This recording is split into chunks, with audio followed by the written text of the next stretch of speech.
My brother handed me a pen and smiled the way he always did when he wanted something wide. Easy. Like the world owed him that smile. Sign this. Claire. It's just a formality. Behind him, our father stood with his arms crossed, watching me the way a contractor watches a demolition crew. Waiting. I looked down at the paper. Co-signer agreement. $380,000. My brother's business loan. My name. My credit. My liability. I pushed the paper back across the table. No. What happened next took 4 seconds. My father grabbed my wrist, yanked me out of my chair, and shoved me hard enough that I hit the edge of the credenza behind me. The corner caught my shoulder blade. I heard something crack the picture frame. Not my spine, though it took me a moment to be sure. We were in the dining room of my parents' house in Oakville, Ontario. My aunt and 2 cousins were in the next room. I could hear the hockey game on TV. Nobody came. Before I tell you exactly what I did next and how, 72 hours later, my brother's bank accounts were frozen, and my father was answering questions from a CRA investigator. I want to ask you something. Have you ever done everything right inside a family that was doing everything wrong? Drop your answer in the comments. I read every single one. I drove home to my apartment in Burlington, with one hand on the wheel and the other pressed against my shoulder.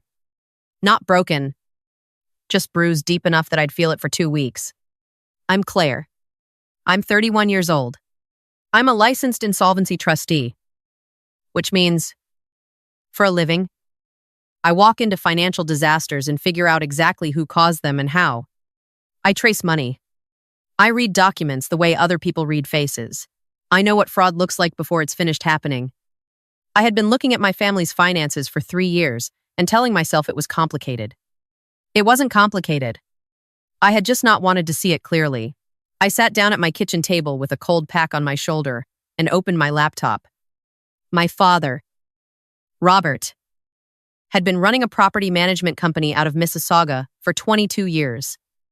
My brother, Derek, was supposedly his business partner, though what Derek actually did was drive a leased BMW and attend networking events where he described himself as a real estate entrepreneur. My mother, Sandra, handled the bookkeeping.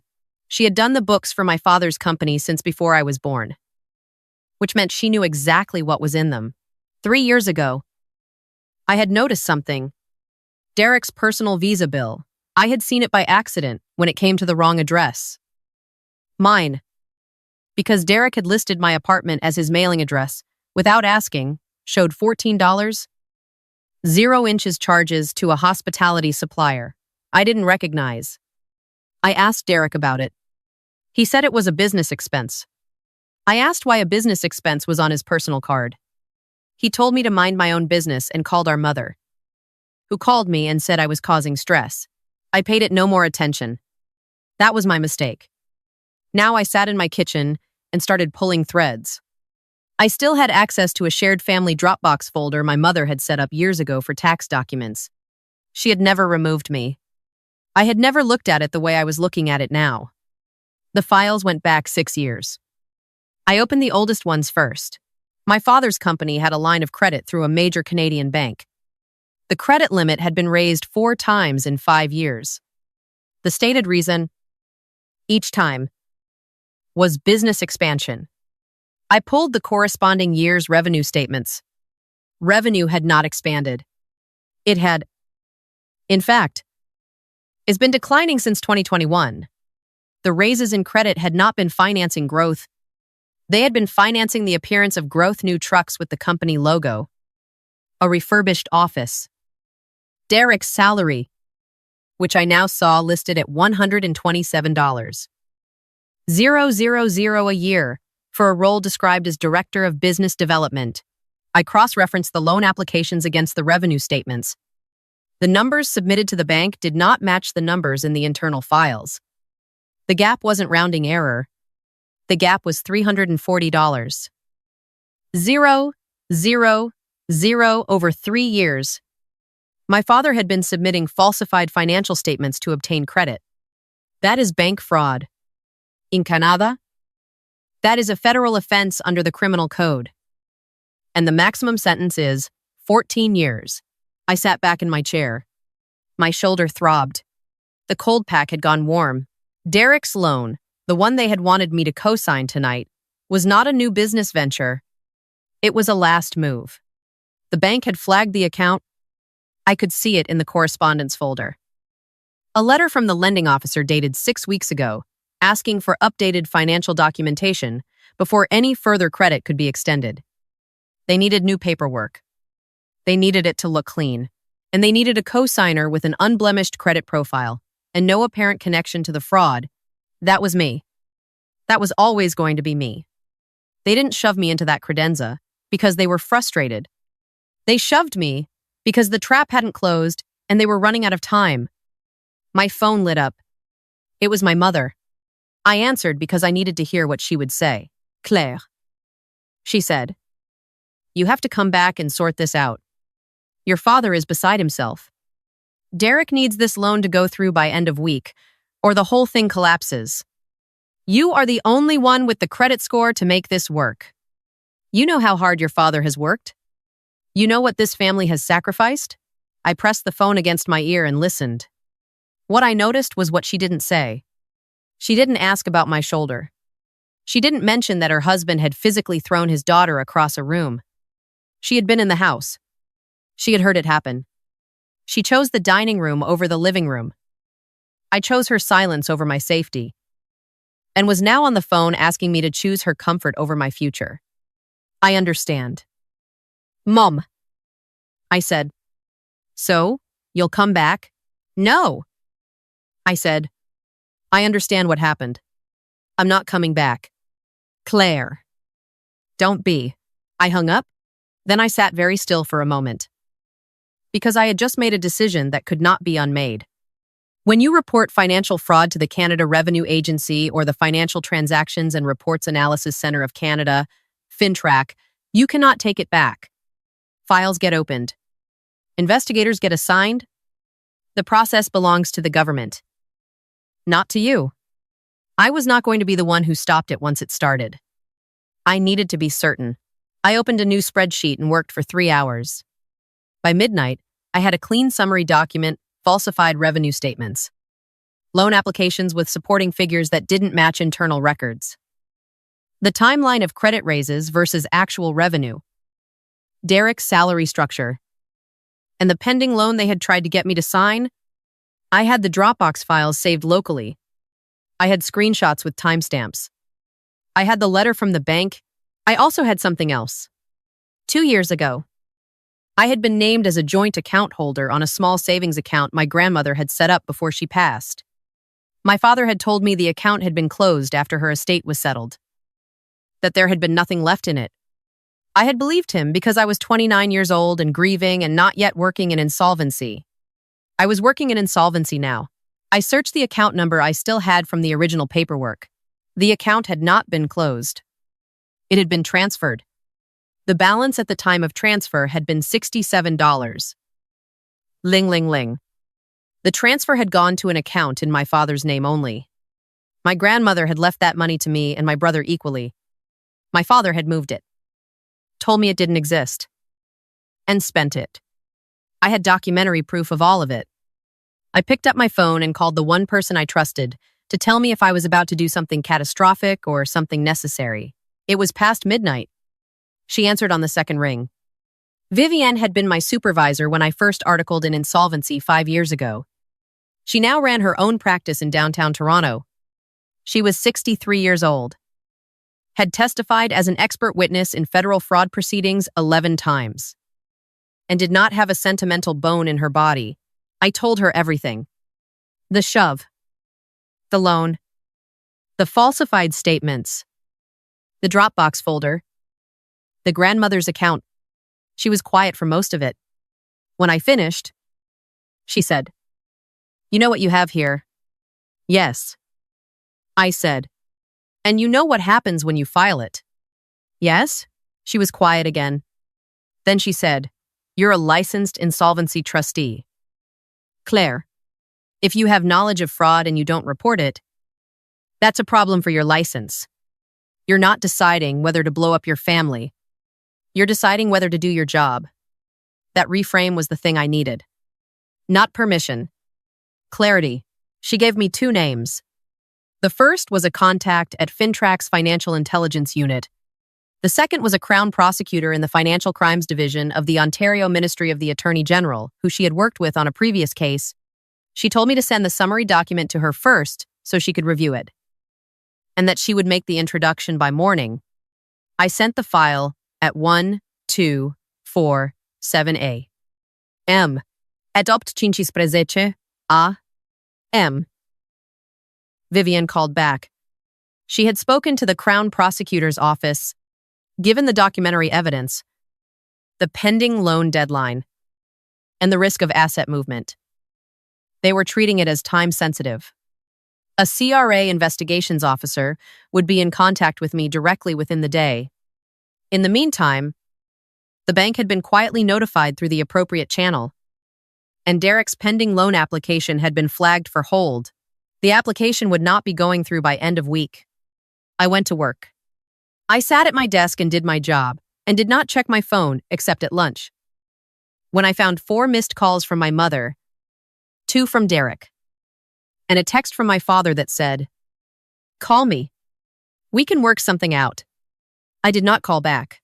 What I didn't know until later was what had been happening at my parents' house that morning. Derek, apparently, had called the bank directly to push the loan through and been told it was under review. He had then told my father, who had called his own contact at the lending branch, and been told the same thing. By noon, my father knew something had shifted. By 2 o'clock, he had hired a lawyer. By 3, Derek was at the house with his own lawyer, and the 2 of them were, according to my aunt who called me that evening, screaming at each other in the kitchen about whose fault this was. I ate dinner alone at my kitchen table, watching the sun go down over the escarpment, and felt something I hadn't felt in years, which was simply quiet. The CRA investigator called me the next morning. Her name was Officer Tremblay, and she was careful and thorough and asked me questions for 90 minutes. I walked her through every document. She did not tell me what would happen next or on what timeline. She thanked me and ended the call. That was all. 3 days later, my father called me from what I didn't recognize as his number, which was why I answered. "Claire," he said. His voice was different. Flat. Whatever the performance had been, it was over. I need you to tell them you misread the documents, that it was an accounting error. I can pay you back the money from your grandmother's estate. Whatever you want. Just tell them it was a mistake. It wasn't a mistake. I said, "Claire, you falsified financial statements to obtain credit from a federally regulated institution." I said, and my voice was steady the way it is when I'm reading a balance sheet. "You diverted funds from a deceased person's estate. You tried to recruit me as a co-signatory to a fraudulent loan. Those are not mistakes. You're going to destroy this family. You already did that." I said, "I'm just the one who wrote it down." I hung up. My brother tried a different approach. He called from a number I didn't recognize either. He had clearly borrowed a phone, and when I answered, he started crying before he finished saying my name. He told me he was sorry. He told me he hadn't known how serious it was. That Dad had handled everything, and he had just trusted him. He told me he had a daughter. His girlfriend's little girl, who he'd been helping raise, and that she needed him. He said, "Please." I sat with that for a moment, because Derek invoking that child was the most painful part of the whole thing. Not because it changed anything, because it reminded me that consequences are not surgical. They land on everyone in the radius. "I'm sorry about Mia." I said, "I genuinely am, but I didn't create this situation. You and Dad did. And the CRA is not going to unreceive a report, because you're sorry now." He called me a word I won't repeat and hung up. My mother didn't call again after that. My aunt told me later that Sandra had gone very quiet, that she had stopped leaving the house, that she had started saying to anyone who would listen that she hadn't known anything about the financials, that she had only done what Robert told her to, that she was a victim too. I thought about that for a long time. My mother had been the bookkeeper for 22 years. She had signed the internal statements. She had access to every account. The choice to say, "I only did what I was told," is not an absence of culpability. It is a description of it. I don't know what the investigators concluded about her role. That process was not mine to watch. What I know is what eventually became a matter of public record. My father was charged under the Criminal Code of Canada with fraud over $5,000 and with uttering forged documents. The fraud charge related to the falsified bank submissions. The forged documents charge related to a signature on one of the loan applications that was not his to sign. The CRA separately assessed his company for unreported income and filed a civil judgment for back taxes and penalties in excess of $200,000. Derek was charged as a knowing participant in the fraud scheme. His lawyers argued he had been a passive beneficiary who lacked intent. The Crown disagreed. He took a plea that included a fine, repayment terms, a period of house arrest, and a 5-year prohibition on serving as a director or officer of any company. The bank began its own civil proceedings to recover the outstanding loan balances. My father's company was placed into receivership. The house in Oakville, which I learned during this process, had been refinanced twice, using the same category of inflated documentation, was part of the asset recovery. The savings account my grandmother had left me, and Derek had a restitution order attached to it. I received $31,000, which was my half of what remained after estate costs and legal fees. It was not nothing. It was not what my grandmother had intended, but it was mine. Legally. Finally. With a paper trail that said so. I want to tell you about the moment I stopped feeling like I had done something wrong. Because for weeks, I did feel that. I felt it when I saw my father's name in a news brief about a Peel Region fraud case. I felt it when my cousin stopped texting me. I felt it on a Tuesday morning when I was buying coffee and I thought, my mother is probably sitting in a house that is going to be sold. And I caused that. And I felt the weight of it like something physical. And then one evening I was going through old files and I found a photo of myself at 23. I was at my parents' house for Christmas. I had worked 2 part-time jobs that semester because my OSAP hadn't covered my tuition. And my parents had told me there was no money to help. That things were tight. In the photo, I looked tired. I look like someone who is trying very hard and has not yet asked why she is the only one trying. In the same year that photo was taken, Derek's tuition had been paid in full. His car insurance had been paid. He had been given a credit card on my father's account with a $3,000 limit for what my mother called walking around money. I did not have walking around money. I had a second job. I looked at that photo for a long time. Then, I closed the file. Here is what I know now that I did not know at 23. A family is not automatically a safe place. Love is not automatically present, just because the word gets used. Some families run on a very simple economy. One person produces. One person is protected. And the difference between those roles is not merit, it's preference. And the person doing the producing can spend a lifetime telling themselves that if they just do more, give more, bend further, eventually the math will change. It won't. The math only changes when you stop participating in it. I didn't report my father to punish him. I reported him because it was my professional obligation, because he had physically harmed me, because I had documentary evidence of crimes, and because the alternative was to become legally and financially complicit in those crimes. There was no version of staying quiet that protected me. There was only a version that protected them. My shoulder healed in 3 weeks. I went back to work. I took on a new file, a mid-sized contractor in Hamilton, with a tangled set of secured creditors and a director who had been siphoning receivables. Ordinary work. Honest work. The kind where the problem is clear. The process is defined. And the outcome depends on whether you're willing to follow the numbers wherever they go. I am always willing to follow the numbers.